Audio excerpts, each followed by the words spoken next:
आप सभी छात्र छात्राओं को मेरा प्यार भरा नमस्कार। मैं रोहित मिश्रा आप सभी का अपने आरबीएस महाविद्यालय के ऑनलाइन प्लेटफॉर्म पर हार्दिक स्वागत करता हूं। स्टूडेंट्स, बिल्कुल आप अच्छे होंगे, स्वस्थ होंगे, मस्त होंगे और अपनी पढ़ाई में बिल्कुल लगे होंगे, ये मैं आशा करता हूं। सर्वप्रथम आप सभी को पिछले सेमेस्टर यानी चौथे सेमेस्टर में अच्छे नंबर से पास होने की ढेर सारी बधाई एवं शुभकामनाएं। ऐसे ही आप अच्छे अंकों से निरंतर पास होते रहें और अपनी सफलता की ओर बिल्कुल बढ़ते रहें, यही मेरी ढेर सारी शुभकामनाएं हैं एवं मेरा ढेर सारा आशीर्वाद है आप सभी के साथ। तो स्टूडेंट्स, आप बिल्कुल अच्छे होंगे, ये मैं उम्मीद करता हूँ, अपनी पढ़ाई में लगे होंगे। तो आप सभी फिफ्थ सेमेस्टर में स्टूडेंट्स प्रवेश कर चुके हैं, तो फिफ्थ सेमेस्टर में आप अपनी बिल्कुल पढ़ाई को जारी कर दीजिए अच्छे से, ताकि आपकी परीक्षाएं भी जो है आगे लगी हुई हैं। लगभग नवंबर लास्ट दिसंबर फर्स्ट वीक में आपके एग्ज़ाम्स जो है वो स्टार्ट हो जाएंगे। तो बिल्कुल आप अच्छे से तैयारी में लग जाइए मेरे साथ। मैं पूरी हेल्प करूंगा आपको और एक एक टॉपिक को अच्छे से आपको बताऊंगा, समझाऊंगा। जहाँ पर भी कोई समस्या हो गया बेझिझक हमसे पूछ सकते हो। तो इसके लिए आप हमारे चैनल को लाइक और सब्सक्राइब कर ले, ठीक है, ताकि आपको जो भी हमारी क्लासेस हैं वो आपको टाइम से जो है वो मिलती रहे। तो स्टूडेंट्स, फिफ्थ सेमेस्टर की आज मेरी ये पहली क्लास है। मैं आपको बिल्कुल पहली क्लास आज स्टार्ट करने जा रहा हूँ। तो मैं डिटेल से आपको सबसे पहले आपको फिफ्थ सेमेस्टर में कौन कौन से सब्जेक्ट हैं और जो सब्जेक्ट मैं पढ़ाऊंगा उसका पाठ्यक्रम यानी सिलेबस क्या है, इसके बारे में मैं आपको डिटेल से जो है बताऊंगा। देखिए, सिलेबस किसी भी टॉपिक को शुरू करने से पहले, किसी भी सब्जेक्ट को प्रारंभ करने से पहले उसके पाठ्यक्रम के बारे में, उसके सिलेबस के बारे में जानना हमारे लिए अति आवश्यक होता है। हमको ये पता होना चाहिए कि मुझे क्या पढ़ना है, कितना पढ़ना है, कैसे एग्ज़ाम में इससे क्वेश्चन पुटअप किए जाएंगे, कैसे क्वेश्चन इससे आएंगे, क्या नहीं पढ़ना है, क्या पढ़ना है। तो ये सारी चीज़ें हमें जानना आवश्यक होता है किसी भी टॉपिक को पढ़ने से पहले। इससे क्या होता है कि हमें पढ़ाई करने में, एक एक सब्जेक्ट को तैयार करने में और एक एक टॉपिक को तैयार करने में अच्छे से बहुत ही हेल्प मिलती है, ठीक है। तो हम बिल्कुल टॉपिक वाइज पढ़ते जाते हैं। जो सिलेबस है उसी से क्वेश्चन आपके एग्ज़ाम में पूछा जाएगा, उसके अलावा आपसे कोई क्वेश्चन जो है अलग से नहीं पूछा जाएगा। तो अपने पाठ्यक्रम को ही अच्छे से आप पढ़ लें, आप अच्छे अंकों से ज़रूर पास हो जाएंगे, ये मेरी आशा है। तो बिल्कुल आपको सिलेबस जानने योग्य है और आपको पढ़ाई से, आपको सब्जेक्ट को प्रारंभ करने से पहले उसके पाठ्यक्रम के बारे में मैं बताऊंगा और जितने भी टॉपिक हैं वो पूरा मैं डिटेल से एक एक टॉपिक को अच्छे से आपको पढ़ाऊंगा। बस आप मेरे साथ जो है वो मेरे कॉलेज के ऑनलाइन पेमेंट के साथ बिल्कुल लगे रहिए। तो चलिए स्टूडेंट्स, मैं अपनी आज की क्लास को स्टार्ट करता हूँ। तो जैसा कि आप लोग स्क्रीन पर देख पा रहे होंगे कि एग्रीकल्चर इंटरमोलॉजी सिलेबस, ठीक है। वैसे तो मैं आपको सब्जेक्ट पढ़ाऊंगा एग्रीकल्चर इंटरमोलॉजी, लेकिन आज सबसे पहले मैं कौन कौन से सब्जेक्ट आपको पढ़ने हैं वो मैं आपको जो है वो उससे अवगत कराऊंगा, ठीक है। तो आइए जानते हैं क्या क्या सब्जेक्ट आपको पढ़ने हैं। ये जितने भी सब्जेक्ट हैं आपको एक लिस्ट दी गई है, ये सारे सब्जेक्ट आपको जो है वो इस एग्ज़ाम में पढ़ने हैं, ठीक है। तो आपको फिफ्थ सेमेस्टर में ये जितने सब्जेक्ट आपको दिए गए हैं ये सब्जेक्ट सारे आपको पढ़ने हैं, ठीक है। तो ये सारी लिस्ट है, इसके बारे में थोड़ा सा आपको बताना चाहूँगा कि जैसे पहला जो सब्जेक्ट है वो है rain fed and dry land agriculture, ठीक है। आपका जो पहला सेमेस्टर, फिफ्थ सेमेस्टर का जो आपका पहला सब्जेक्ट है जो आपको पढ़ना है वो है rain fed and dry land agriculture, ठीक है। वर्षा आधारित खेती एवं शुष्क खेती, ठीक है। वर्षा आधारित खेती एवं शुष्क खेती के बारे में इसमें आप जानेंगे। ये एक प्रमुख रूप से एग्रोनॉमी यानी कृषि शस्त्र विज्ञान का जो है वो पार्ट है। इसमें आप प्रमुख रूप से स्टडी करेंगे rain fed and dry land agriculture, वर्षा आधारित खेती क्या होती है और शुष्क खेती क्या होती है, ठीक है। इसके बारे में इसमें कौन कौन सी फसलें ली जाती हैं, कैसे कल्टीवेशन प्रैक्टिसेस होती है, इसके बारे में हम डिटेल से आपको पढ़ाएंगे इसके बारे में, ठीक है। और इसके बाद इसका एक चीज़ और है कि इसका जो कोड होता है वो AG 501 होता है और इसके जो है सेशनल जो मार्क्स होते हैं वो 30 नंबर के होते हैं और प्रैक्टिकल आपके 20 नंबर के होते हैं। यानी आपका जो सेशनल एग्ज़ाम होगा, जिसको आंतरिक परीक्षा कहते हैं, वो 30 अंकों की होगी, 13 अंक की होगी, 13 नंबर्स की होगी। और आपकी जो प्रैक्टिकल एग्ज़ाम्स होंगे उसमें असाइनमेंट भी होगा, वो आपके 20 नंबर्स की होंगी। यानी 20 मार्क्स से टोटल 50 मार्क्स का आपका जो है वो सेशनल और प्रैक्टिकल रहेगा, और बाकी के 50 मार्क्स जो रहेंगे वो आपके सेमेस्टर एग्ज़ाम्स होंगे, थ्योरेटिकल एग्ज़ाम्स होंगे। ठीक है, तो आपका टोटल कितने नंबर के रहेगा? टोटल 100 नंबर का इसका पूर्णांक आपका रहेगा। ठीक है, टोटल आपका 100 नंबर का, 100 मार्क्स का, 100 मार्क्स का इसका पूर्णांक रहेगा, जिसमें 50 आपका रहेगा, 50 आपके प्रैक्टिकल और सेशनल के रहेंगे, और 50 आपके जो है वो थ्योरी के रहेंगे। ठीक है, इस प्रकार से टोटल जो है आपका 100 नंबर का जो है वो रहेगा। ठीक है, तो इस प्रकार से इसके जो है वो मार्क्स आपके बांटे गए हैं, ये आप जान लीजिए। इसके बाद फिर बात आती है दूसरा सब्जेक्ट जो है आपका क्रॉप इम्प्रूवमेंट। ठीक है, क्रॉप इम्प्रूवमेंट, खरीफ क्रॉप। ठीक है, फसल सुधार और खरीफ क्रॉप। खरीफ क्रॉप में जो उगाई जाने वाली फसलें हैं, जैसे हो गया आपका धान हो गया, ज्वार हो गया, बाजरा हो गया, उर्द हो गया, मूंग हो गया, जो कॉटन हो गया, तो जितनी भी खरीफ की क्रॉप हैं उनके बारे में उसकी कैसे इम्प्रूवमेंट की प्रैक्टिसेस हैं, कैसे फसल में सुधार किया गया है, कौन सी उन्नत सीड प्रजातियों को उसमें विकसित किया गया है, और फसलों की गुणवत्ता को कैसे सुधारा गया है, इसके बारे में प्रक्रिया से जो है वो आप स्टडी जो है वो करेंगे। इनका सीड प्रोडक्शन कैसे किया जाता है, तो तमाम इसके अंतर्गत टॉपिक्स हैं जो हम आपको डिटेल से जब सब्जेक्ट पढ़ाएंगे तो उसमें आपको बताएंगे। ठीक है, तो आपको अभी समझना है, केवल आपको सब्जेक्ट जानना है कि आपको क्या क्या सब्जेक्ट जो है वो इसमें पढ़ने हैं। ठीक है, इसके बाद मैं आगे बताऊंगा, इसका भी ऐसे ही इसका जो कोड है वो AG502 है, और इसका भी 30 और 20 का होता है। ठीक है, यानी इसमें भी आपका 50 और 50 का रेशियो जो है वो होता है। 50 मार्क्स के आपके सेशनल और प्रैक्टिकल होंगे, और 50 मार्क्स के आपके जो है वो थ्योरेटिकल पोर्शन होंगे। ठीक है, अब आगे मैं बात करूंगा student paste of crop and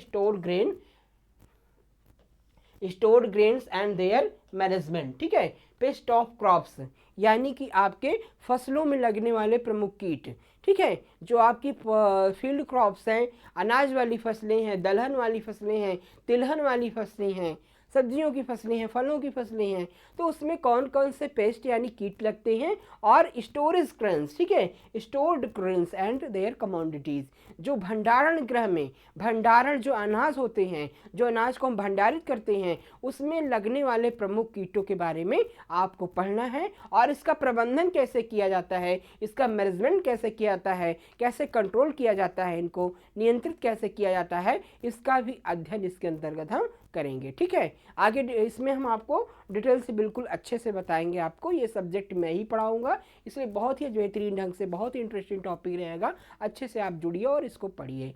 ठीक है, आगे मैं बात करूंगा students agricultural marketing, trade and prices. Agriculture marketing and trade and prices. ठीक है, इसमें क्या है आपका कृषि विपणन। ठीक है, कृषि विपणन, व्यापार, ठीक है, और मूल्य। कृषि विपणन, व्यापार और मूल्य, तो इसके अंतर्गत आप जो है प्रमुख रूप से ये आपका एग्रीकल्चर इकोनॉमिक्स का पार्ट है। तो एग्रीकल्चर इकोनॉमिक्स के अंतर्गत कृषि विपणन के बारे में पढ़ेंगे कि बाजार क्या होता है, बाजार की टेक्निक्स क्या है, कैसे हम किसी चीज़ को बेचते हैं, क्रय विक्रय कैसे होता है, उसके बारे में हम जानेंगे। और व्यापार क्या है, ठीक है, व्यापार क्या होता है, ट्रेड क्या है, इंटरनेशनल ट्रेड क्या है, इसके बारे में स्टडी करेंगे। और प्राइसेस क्या होते हैं, मूल्य क्या होते हैं, मूल्य निर्धारण कैसे किया जाता है। ठीक है, इन सब के बारे में हम मूल्य के फैक्टर्स कौन कौन होते हैं, कैसे फ्लक्चुएशन होता है बाजार में मनी का, तो इसके बारे में हम डिटेल से जो है वो इसमें स्टडी करेंगे। इसके बाद protected cultivation and secondary agriculture. Protected cultivation and secondary agriculture, तो ये क्या है आपका संरक्षित खेती। ठीक है, प्रोटेक्टेड कल्टीवेशन का मतलब होता है संरक्षित खेती, और सेकेंडरी एग्रीकल्चर द्वितीय भूपरिष्करण। ठीक है, तो फसल की बुआई के पहले जो तमाम प्रकार के कार्य किए जाते हैं, जैसे खेत की जुताई करना, खेत को तैयार करना, ठीक है, फिर उसके बाद फसल को बोना, वो प्राइमरी टिलेज में आते हैं या प्राइमरी एग्रीकल्चर में आते हैं। फिर फसल की कटाई के बाद, ठीक है, फसल की कटाई के बाद फिर उसको कैसे भंडारण किया जाता है, वो सेकेंडरी एग्रीकल्चर में आता है। ठीक है, तो इनके बारे में हमें अध्ययन करना है कि फसलों को कैसे भंडारित किया जाता है, कैसे ट्रांसपोर्टेशन किया जाता है, कैसे उसके बाई प्रोडक्ट तैयार किए जाते हैं, इसके बारे में हम डिटेल से इस सब्जेक्ट में जो है वो पढ़ेंगे। ठीक है, तो ये काफ़ी इंटरेस्टिंग है, बिल्कुल अच्छे से आप पढ़िएगा। ये आप मोस्टली आपका जो है वो हॉर्टिकल्चर का पोर्शन है, तो हॉर्टिकल्चरल क्रॉप्स के बारे में इसमें आपको पढ़ाया जाएगा। इसके बाद disease of field and horticultural crops and there management.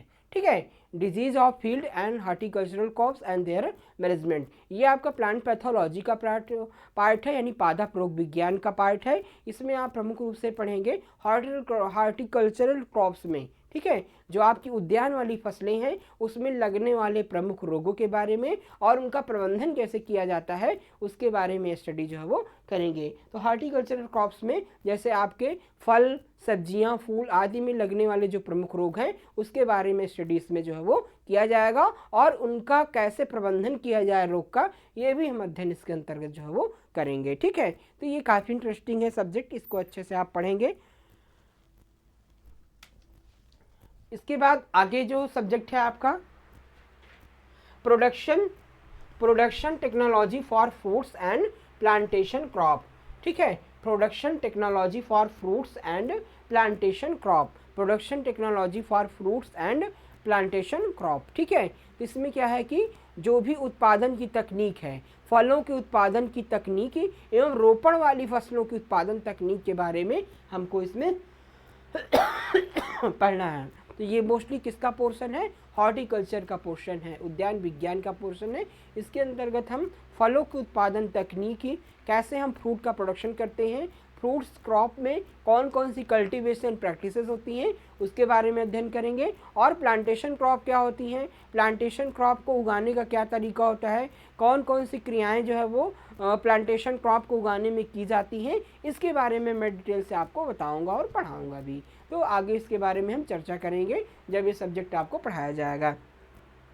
तो ठीक है, इन सभी का जो है वो 50-50 का रेशियो है, 50 नंबर का आपका सेशनल और प्रैक्टिकल है और 50 नंबर का आपका थ्योरी है। ठीक है, इसके बाद फिर communication skills and personality development, communication skills and personality development, इसका मतलब हुआ संचार कौशल और व्यक्तित्व का विकास, संचार कौशल और व्यक्तित्व का विकास, यानी कि आपकी जो संचार कौशल है, कम्युनिकेशन स्किल है, उसके बारे में कैसे आपको बोलना है, कैसे जो है वो किसी चीज़ को कैसे आप प्रस्तुत करते हैं। ठीक है, देखिए आपको नॉलेज है लेकिन आप प्रस्तुत नहीं कर पा रहे हैं किसी टॉपिक के बारे में, तो फिर वो नॉलेज आपका व्यर्थ होता है। जो भी आपको ज्ञान है उसको अच्छे से आप प्रस्तुत करिए, उसकी कला क्या है, उसका कौशल क्या है, कम्युनिकेशन स्किल क्या है, तो इसके बारे में इसमें डिटेल से आप पढ़ेंगे। इसके अलावा जो है वो जो आपका पर्सनालिटी डेवलपमेंट, व्यक्तित्व क्या है, व्यक्तित्व का विकास कैसे होता है, ठीक है, क्या महत्व होता है व्यक्तित्व का, इन सभी चीज़ों के बारे में इसमें डिटेल से आप जो है वो पढ़ेंगे। इसके बाद फिर ये भी आपका जो है वो 50 का है। ठीक है, ये भी आपका 50-50 का इसका रेशियो और 100 नंबर का है। इसके बाद इंटेलेक्चुअल प्रॉपर्टी राइट का मतलब क्या होता है, बौद्धिक संपदा अधिकार, जिसे IPR भी कहते हैं। IPR या फिर इंटेलेक्चुअल प्रॉपर्टी राइट या फिर बौद्धिक संपदा अधिकार भी इसे कहा जाता है। इसके अंतर्गत हम अपना जो इंटेलेक्चुअल प्रॉपर्टी राइट्स है, इसके लॉ है, जो IPR एक्ट है, उसके बारे में डिटेल से जो है हम पढ़ेंगे। ये आपका इसमें प्रैक्टिकल नहीं है, ये आपका जो है इसमें सेशनल एग्ज़ाम आपका 50 नंबर का होगा और 50 नंबर का आपका थ्योरी का एग्ज़ाम होगा, यानी सेशनल और असाइनमेंट मिला के 50 मार्क्स के होंगे और 50 मार्क्स के आपके थ्योरेटिकल एग्ज़ाम होंगे, टोटल 100 मार्क्स का होगा। इसमें प्रैक्टिकल आपका नहीं होगा। इसके बाद principles of food science and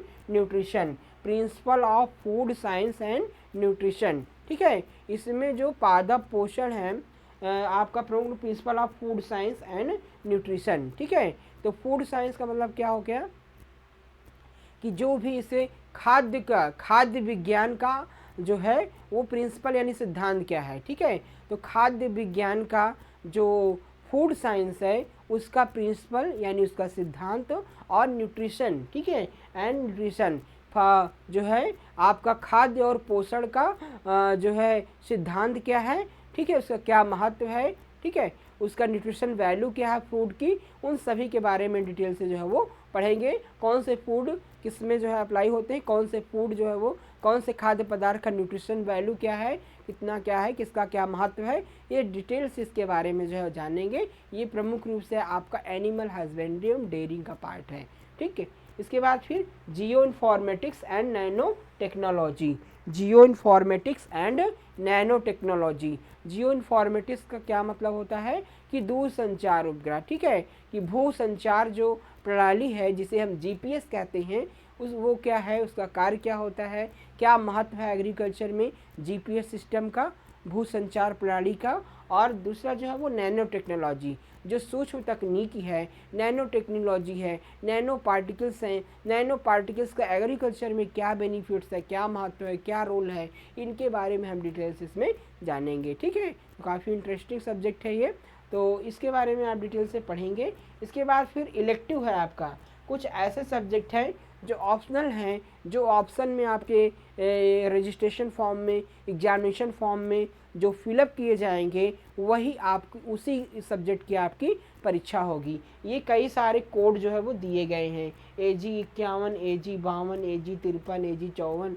ठीक है, AG 55, तो ठीक है, आपको मोस्टली जो है वो AG 53 पढ़ना है, ठीक है, AG 53 जो है वो आपको पढ़ाया जाएगा। इसमें क्या रहेगा आपका वीड मैनेजमेंट, इसमें क्या आपका रहेगा वीड मैनेजमेंट,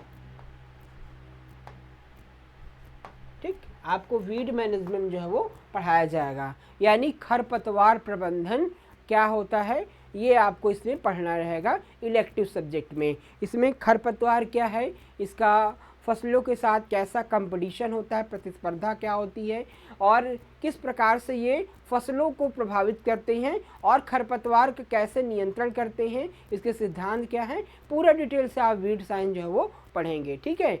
तो ये सारे जितने भी सब्जेक्ट हैं 1 2 3 4 5 6 7 8 9 10 11 12, ये जितने भी आपके 12 सब्जेक्ट्स हैं ये आपको पढ़ना अनिवार्य रहेगा। 12 सब्जेक्ट 5th सेमेस्टर में आपको जो है वो पढ़ना होगा, और जो मैंने लिस्ट दी है उसकी अकॉर्डिंग आपको पढ़ना होगा, ठीक है। तो इस प्रकार से आप अपनी तैयारी बिल्कुल स्टार्ट कर दीजिए कि कौन सब्जेक्ट कैसे क्या पढ़ना है आपको, और हमारी टीम पूरा जो है आपका सपोर्ट करेगी और एक एक सब्जेक्ट को आपको डिटेल से जो है वो पढ़ाएगी, ठीक है। तो ये जितने भी सब्जेक्ट हैं, जितने भी ये सब्जेक्ट आपको लिस्ट दी गई है, सारे सब्जेक्ट हमारे RBS महाविद्यालय की ऑनलाइन जो हमारी टीम है, ऑनलाइन ऑफलाइन के माध्यम से सारी क्लासेस आपको प्रोवाइड की जा रही, बस आप हमारे साथ जो है वो निरंतर रूप से जो है वो जुड़े रहिए, ठीक है। आगे हम जो आज आपको टॉपिक पढ़ाएंगे उसके बारे में आज जो मैं आपको सब्जेक्ट पढ़ाऊँगा उसके बारे में थोड़ा सा मैं उसके पाठ्यक्रम के सिलेबस के बारे में आगे जो है आपसे डिस्कशन जो है वो करूँगा। तो आपको मैं क्या पढ़ाऊँगा आगे बताता हूँ। आपको जो सब्जेक्ट मैं पढ़ाऊँगा वो है आपका ठीक है पेस्ट ऑफ फील्ड क्रॉप्स थोड़ा सा यहाँ पर हो गया है stored grains and there management, ठीक है। थोड़ा सा टाइपिंग मिस्टेक हो गई है, जो हमारे टाइपिंग ऑपरेटर हैं थोड़ा सा उनसे टाइपिंग मिस्टेक हो गया है यहाँ पर। तो उन्होंने paste of field crops stored, S थोड़ा सा नहीं लिखा था, स्टोर्ड यहाँ पर जी भूल गए थे, grains and there management, paste of field crops stored grains and there management, यानी कि जो फील्ड क्रॉप्स हैं अनाज वाली फसलें हैं उसमें प्रमुख लगने वाला जो है वो फील्ड क्रॉप्स जितनी हैं आपके, ठीक है, जितनी भी फील्ड क्रॉप्स हैं उसमें लगने वाला प्रमुख कीट एवं भंडारण में लगने वाले कीटों के बारे में, उनके प्रबंधन के बारे में इसमें प्रमुख रूप से अध्ययन आपको करना है। ये आपका एग्रीकल्चर एंटोमोलॉजी का पार्ट है। तो इसके अंतर्गत प्रमुख रूप से जो फसलों में लगने वाले प्रमुख रोग हैं, ठीक है, जो फील्ड क्रॉप्स है अनाज वाली फसलें हैं उसमें लगने वाले प्रमुख कीट हैं, रोग नहीं कीट हैं, उसके बारे में अध्ययन करना है। साथ ही साथ जो भंडार गृह है, स्टोरेज है, स्टोर अनाज होता है, उसमें लगने वाले जो प्रमुख कीट हैं उनके बारे में हमको जानना है, उनके बारे में स्टडी जो है वो करना है। ठीक है, तो ये भी काफ़ी इंटरेस्टिंग आपका टॉपिक रहेगा। अब इसका सिलेबस क्या है थ्योरी का? तो थ्योरी का इसमें सिलेबस क्या है? General accounts on nature and types of damage by following insect pest, arthropod paste. ठीक है, तो जनरल अकाउंट क्या है? ठीक है, जो पेट्स हैं उनका नेचर क्या है, ठीक है, उनका स्वभाव कैसा है, कैसे बिहेव का उनका कैसा है, ठीक है, उसके बारे में हमको जानना है। जो फील्ड क्रॉप्स हैं, जो अनाज वाली फसलें हैं, उसमें लगने वाले जो कीट हैं उसके बारे में प्रमुख रूप से हमको जानना है। और जो भंडार गृह में भंडारण में लगने वाले प्रमुख कीट हैं उनके नेचर क्या है, उनका स्वभाव क्या है, उनका हैबिटेट क्या है, उसके बारे में हमको पढ़ना है। ठीक है, कैसे वो टाइप्स ऑफ डैमेज, ठीक है, कैसे वो प्रभावित करते हैं किसी भी अनाज को कैसे प्रभावित करते हैं, वो कौन कौन से इंसेक्ट पेस्ट हैं, उनका जो है वो साइंटिफिक नेम या वैज्ञानिक नाम क्या है, उनका ऑर्डर क्या है, उनका परिवार क्या है, फैमिली क्या है, होस्ट रेंज क्या है, वो उनका जो उनका पोषण है उसका क्या रेंज है, इसके बाद डिस्ट्रीब्यूशन यानी उनका वितरण क्या है, और उनकी बायोलॉजी क्या है, ठीक है, और बायोनोमिक्स नेचर ऑफ डैमेज, ठीक है, एंड मैनेजमेंट। ठीक है, तो जो भी भंडार गृह में लगने वाले कीट हैं उनके बारे में प्रमुख रूप से ये अध्ययन करना है कि उनका कैसा नेचर ऑफ डैमेज है, कैसे वो अनाज को प्रभावित करते हैं, फिर उसके बारे में उनका ऑर्डर क्या है, उनका फैमिली क्या है, ठीक है, वो किस फैमिली से बिलोंग करते हैं, उनका साइंटिफिक नेम क्या है, ठीक है, उनका कैसे वो फसल को प्रभावित करते हैं, उनका वितरण कहाँ है, कहाँ कहाँ पर वो पेस्ट जो है वो पाए जाते हैं, किन किन फसलों को प्रभावित करते हैं, ठीक है, कैसे वो किस प्रकार से फसल को प्रभावित करते हैं। ठीक है, क्योंकि अलग अलग कीटों का अलग अलग नेचर होता है, अलग अलग प्रकार का स्वभाव होता है। कोई फली काटते हैं, कोई दाने के अंदर प्रवेश कर जाते हैं, कोई जो है फसल के जड़ को काटते हैं। तो प्रत्येक कीट का जो नेचर ऑफ डैमेज होता है यानी फसल को खाने का जो तरीका होता है वो अलग अलग होता है। ठीक है, तो उसके बारे में हम जो है वो जानेंगे और उसका प्रबंधन कैसे किया जाता है ये भी हम स्टडीज़ के अंतर्गत जो है वो करेंगे। आप मेजर पेस्ट, उनकी बायोलॉजी क्या है और इनका नेचर ऑफ डैमेज क्या है ये हम डिटेल से अध्ययन करेंगे। इसके बाद फिर उनका वैज्ञानिक नाम क्या है, साइंटिफिक नेम क्या है, उनका ऑर्डर क्या है, फैमिली क्या है, उनका वितरण क्या है, इन सभी के बारे में हम जानेंगे। फिर उनमें कंट्रोल करने की, उनको नियंत्रण करने की कौन कौन सी प्रैक्टिसेस हैं, कीटों को नियंत्रण करने के कौन कौन सी प्रैक्टिसेस हैं, कौन कौन सी विधियां हैं, इसके बारे में भी हम डिटेल से इसमें पढ़ेंगे। इसके बाद important arthropods, paste mites, various field crops, factor affecting losses of store grain. ठीक है, इसके बाद फिर जो है तो फील्ड क्रॉप्स के कौन कौन से प्रमुख कीट हैं उसके बारे में हम अध्ययन करें, कौन कौन से कीट हैं जो अनाज वाली फसलें यानी फील्ड क्रॉप्स को प्रमुख रूप से प्रभावित करते हैं, उनके factor affecting losses of store. ठीक है, उनको कैसे हम आइडेंटिफाई करेंगे, उसका factor affecting losses of store grains and role of physical, biological, mechanical and chemical factors in deterioration of grain. ठीक है, तो इसमें हम देखेंगे कि कौन कौन से कैसे जो है वो जो ग्रेन्स हैं, जो स्टोरेड ग्रेन्स होता है, जो भंडारित अनाज होता है, उसको किस प्रकार से कीट जो है वो प्रभावित करते हैं, कितना प्रभावित करते हैं, क्या उसके कैरेक्टर होते हैं, क्या लक्षण होते हैं, जो अनाज जो है वो कीट के द्वारा खाया हुआ होता है, प्रभावित किया होता है, उसके कौन कौन से कैरेक्टर जो है वो दिखाई पड़ते हैं। और इसके अलावा जो है जो इसके फिजिकल, बायोलॉजिकल और मैकेनिकल केमिकल फैक्टर्स हैं उसके बारे में हम जानेंगे। फिजिकल, ठीक है, फिजिकल भौतिक और जैविक, और जो है एक प्रकार से अभियांत्रिकी या फिर मैकेनिकल क्या क्या कैरेक्टर्स होते हैं किसी भी अनाज को अनाज में प्रभावित करने वाले कीटों के, और उसके कौन कौन सी विधियां हैं फिजिकल कंट्रोल जैसे बायोलॉजिकल कंट्रोल और मैकेनिकल कंट्रोल के कौन कौन सी विधियों का हम उपयोग भंडारित कीटों को नियंत्रण के लिए करते हैं, उसके अंदर क्या प्रैक्टिसेस करते हैं, इसका भी अध्ययन इसके अंतर्गत हमको करना है। इसके बाद इंसेक्ट, पेस्ट, माइट, ठीक है। Insect pets, mites, rodents, birds, micro organism associated with the store grain, ठीक है। और कि कौन कौन से इंसेक्ट पेस्ट हैं, माइट्स और चूहे, चिड़िया और तमाम प्रकार के जो सूक्ष्म जीव हैं वो भंडारण अनाज को कैसे प्रभावित करती हैं और इसका प्रबंधन हम कैसे करेंगे, इसका भी एसटीडी इस टॉपिक के अंतर्गत हम करेंगे, ठीक है। तो ये भी काफ़ी इंटरेस्टिंग रहेगा। इसके बाद storage structure and method of grain storage, ठीक है। और अनाज के भंडारण का क्या संरचना होती है, अनाज को हम कैसे भंडारित करें, अनाज को भंडारण की वैज्ञानिक विधियाँ कौन कौन सी हैं, उसके कौन कौन से अनाज के भंडारण के सिद्धांत हैं, उसके बारे में हम डिटेल से जो है इसमें पढ़ेंगे, ठीक है। कौन कौन सी विधियाँ हैं। इसके बाद fundamental principles of grain store management, ठीक है। तो इसके कौन कौन से जो है वो फंडामेंटल्स हैं, कौन कौन से सिद्धांत हैं, भंडारण करने वाले अनाजों को कैसे हम उसको सुरक्षित जो है वो रख सकते हैं, अधिक दिनों तक कैसे उसको बना सकते हैं, उसकी मॉइस्चर को कैसे हम कम कर सकते हैं, इन सभी का सिद्धांत का अध्ययन इसके अंतर्गत हम करेंगे, ठीक है।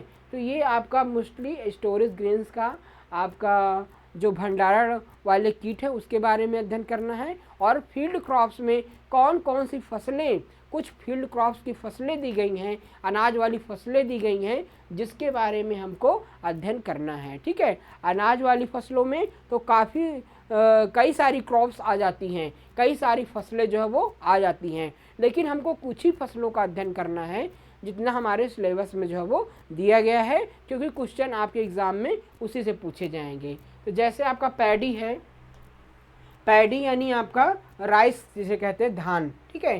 तो पैडी में लगने वाले जो प्रमुख कीट हैं जैसे लेप्टोकोरिसा, वेरिकोन्स, हेरोग्लाइफस स्पीसीज़ का, नीलोपर्वता लूजेंस, नेफ्टोथिक्स स्पीसीज़, माइथिमा स्पटा। तो जितने भी आपके राइस के जो पेस्ट हैं इन कीटों के बारे में अध्ययन आपको करना है। जो आपको दिए गए हैं कीटों के साइंटिफिक नेम दिए गए हैं, केवल इन्हीं के बारे में आपको पढ़ना है, अन्य कीटों के बारे में नहीं पढ़ना है। इन्हीं में से आपके एग्ज़ाम में जो है वो पूछा जाएगा क्वेश्चन। इसके बारे में हम डिटेल से आपको जब पढ़ाएंगे तो आगे आपको बताएंगे। अन्य जो फसलें हैं लगने वाले कीट हैं जैसे आपका ज्वार मेज़ में, ज्वार और मेज़ में लगने वाले प्रश्न से चिलोपार्टेलस, एथेरिगोना, वेरिकोसा, सिफेगा और इक्सेप पैटेलिस, चिलोइन्फ्लुएंजा। तो जितने भी आपके जो है वो ज्वार और मेज़ में लगने वाले पेस्ट हैं, कीट हैं, उनके बारे में आपको पढ़ना है। जो कीट यहाँ पर दिए गए हैं केवल इन्हीं के बारे में आपको अध्ययन करना है, एक्स्ट्रा आपको नहीं करना है। इसके बाद फिर शुगर केन यानी गन्ना की फसल के कुछ कीट दिए गए हैं। ये जितने भी आपकी गन्ना की फसल के कीट दिए गए हैं इनके बारे में आपको पढ़ना है, ठीक है। Top borer, pyrilla, early suit borer and white fly, इसके बारे में भी आपको स्टडी करना है। इनका प्रबंधन कैसे करेंगे ये भी हमको पढ़ना है। इसके बाद कॉटन यानी कपास, ठीक है। कॉटन यानी कपास की फसल में पेक्टिनोफोरा, गॉसिपेल्ला, इयरिस स्पीसीज, सिलेप्टा डेरिगोटा, डिस्डेरेगस स्पीसीज, बेमेसिया टैबेसी, अमरस्का बिगुलेटा, ठीक है। ये जितने भी कॉटन की फसलें हैं जो कॉटन यानी कपास में लगने वाले कीट हैं उनके बारे में भी आपको प्रमुख रूप से स्टडी करना है। ये जितने भी इंसेक्ट दिए गए हैं केवल उन्हीं के बारे में आपको अध्ययन करना है, स्टडी करना है, एक्स्ट्रा इंसेक्ट के बारे में अध्ययन नहीं करना है। इसके बाद ऑयल सीड क्रॉप्स हैं यानी आपके तिलहनी फसलें हैं, जो प्रमुख तिलहनी फसलें हैं, तिलहनी फसलों में लगने वाले जो कीट हैं उसके बारे में स्टडी करना है। जैसे लाइफेफिस इरिस्मी, एथेलिया प्रॉक्सिमा, डेरगोटा क्रूसिफेरेनम, डिसनुरा पल्सिस। और आपकी इसके बारे में ऑयल्स क्रॉप्स के जो कीट हैं, मुख्य कीट हैं, उनके बारे में अध्ययन जो है वो करना है। इसके बाद पल्सिस यानी आपकी दलहन की फसल, दलहन में लगने वाले जो प्रमुख कीट हैं हेलिकोवर्पा आर्मीजेरा, एग्रोटिस इटिल्ला जिंकिल्ला, इनके बारे में प्रमुख रूप से आपको स्टडी करना है। तो कुछ ही जो फसलें हैं जो आपके कुछ दिए गए, जैसे पैडी हो गया, ज्वार और मेज हो गया, शुगर केन हो गया, काटन हो गया, ऑयल सीड क्रॉप हो गया और पल्सेस क्रॉप हो गया। दलहनी और तिलहनी, इन फसलों में जो लगने वाले कीट हैं उसके बारे में प्रमुख रूप से हमको जानना है, अध्ययन करना है। और इनका नाम भी दिया गया है, केवल उन्हीं कीटों के बारे में हमें प्रमुख रूप से अध्ययन जो है करना है। और इसका प्रबंधन कैसे किया जाएगा, इसका स्टडी हमको इसमें करना है। तो आज मैंने आपको सिलेबस के बारे में डिटेल से बताया, ठीक है। ये जितना भी आपका सिलेबस है स्टूडेंट्स, ये पूरा एक एक टॉपिक आपको पूरा क्लियर किया जाएगा। पूरे एक एक टॉपिक को मैं डिटेल से आपको पढ़ाऊँगा। आप बिल्कुल निश्चिंत रहें और अपनी पढ़ाई में बिल्कुल अच्छे से करिए और लगिए और अच्छे अंकों से पास होइए। यही ढेर सारी मेरी शुभकामनाएं हैं। प्रत्येक टॉपिक को अच्छे से पूरी तरह से मैं पूरी मेहनत और लगन के साथ आपको पढ़ाऊंगा। बस आपको हमारे साथ जो है वो बने रहना है। तो आज की क्लास में स्टूडेंट बस इतना ही। नेक्स्ट क्लास में हम नए टॉपिक के साथ आपके सामने उपस्थित होंगे। आप सभी का बहुत बहुत धन्यवाद।